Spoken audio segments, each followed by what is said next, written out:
Banana cake. 2 cups all-purpose flour. 1 tablespoon baking powder and 1 teaspoon baking soda. 1/3 cup of sugar. 1 cup of milk.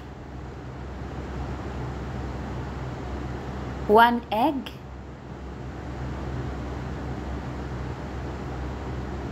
Half of lemon juice. Ilagay ang dinurog na saging.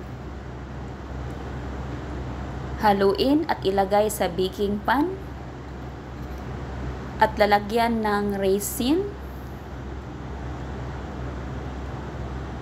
I-steam ng 35 minutes.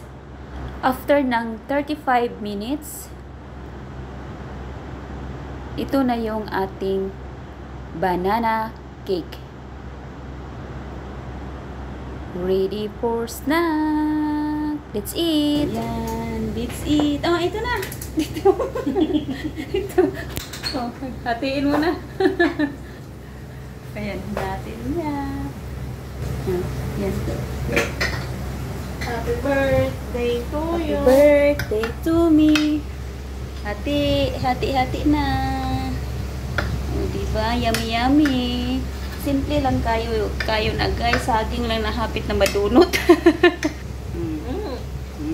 Yummy, yummy. Anong masabi mo sa banana cake? Mainit.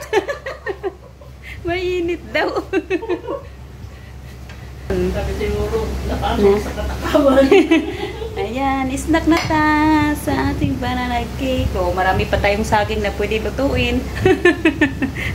So, yun guys. Guys, kakain tayo ng banana cake. Nilagay ko na dito sa... So, ito yung niluto ko kanina, guys. So, ngayon, kain tayo, guys.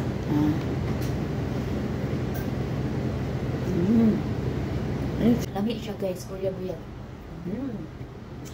It's yummy, ha? Mas maganda talaga i-steam siya, guys. Sasarap yung oven.